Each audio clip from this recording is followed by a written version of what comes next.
Sabe, a escolha dos 12 discípulos, aquilo ali não foi um acidente, não. Longe de ser uma simples reunião de amigos, foi um dos momentos mais calculados e estratégicos da história.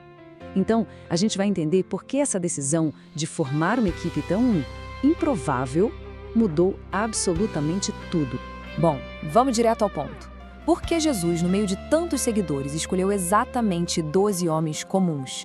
Pessoas cheias de falhas, com origens que batiam de frente umas com as outras, para começar um movimento que iria virar o mundo de cabeça para baixo? É essa grande questão que vamos explorar. Para desvendar esse mistério, nosso caminho vai passar por 4 pontos bem importantes. Primeiro, a gente vai olhar para essa escolha em si, que é bem enigmática.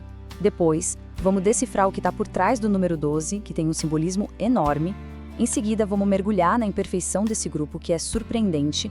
E, por fim, vamos entender a missão e o legado gigantesco que eles deixaram.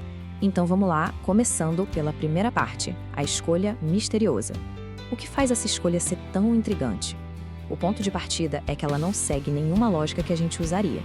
O Evangelho de Marcos deixa isso claríssimo. A iniciativa foi toda de Jesus. Não teve um processo seletivo, não foi um anúncio de vaga, foi uma convocação direta, soberana, baseada unicamente na vontade dele.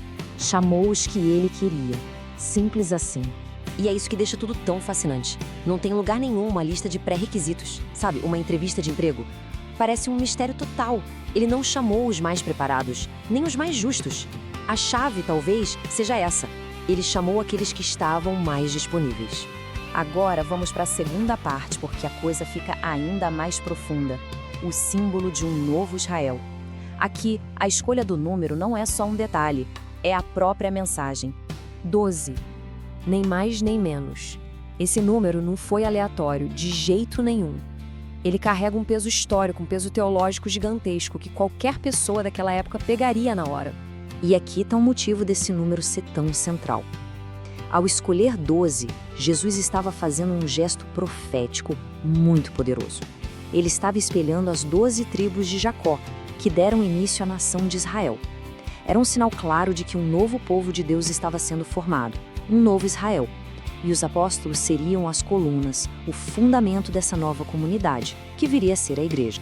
E isso leva a gente para a terceira parte, que é talvez a mais humana e chocante de todas. Um grupo de imperfeitos. Porque, olha, aquilo ali estava longe de ser um time de super-heróis. Era, na verdade, uma coleção de rivais e desajustados. Vamos dar uma olhada na composição desse grupo. A gente tem pescadores, gente simples, a gente tem um coletor de impostos, que na época era visto como um traidor, um colaborador do Império Romano, e tem até um zelote, um nacionalista radical que lutava contra Roma. Era uma mistura que, socialmente, era uma bomba relógio. É de se pensar, né? Colocar Simão, o zelote, e Mateus, o coletor de impostos, na mesma equipe, em qualquer outra situação eles seriam inimigos mortais.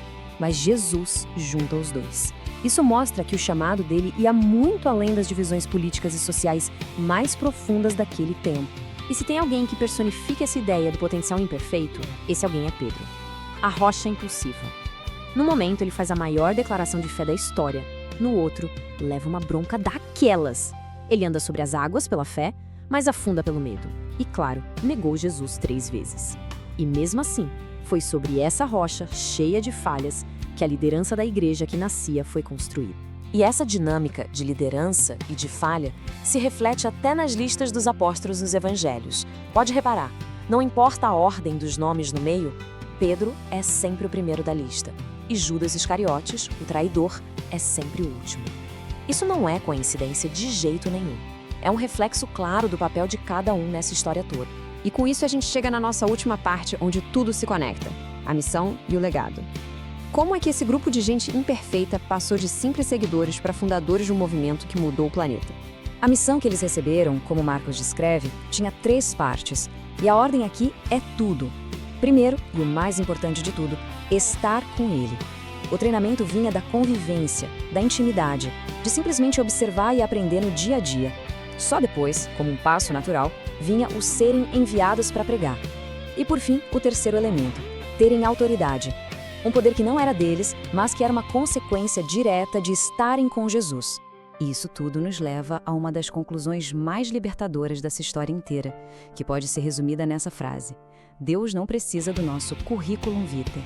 Aqui a gente chega no coração da mensagem. A escolha não foi por capacidade intelectual, pureza moral ou status social. Jesus chamou quem estava disponível. A igreja, desde o seu comecinho, não é um clube de gente perfeita, mas sim uma comunidade de pessoas disponíveis para a missão e para seguir a Cristo. E isso tudo deixa a gente com uma reflexão final, uma pergunta que ecoa até hoje. Será que a perfeição é mesmo um pré-requisito para ter um propósito? Ou será que a nossa simples disponibilidade, a nossa disposição em responder a um chamado, é o que no fim das contas realmente importa?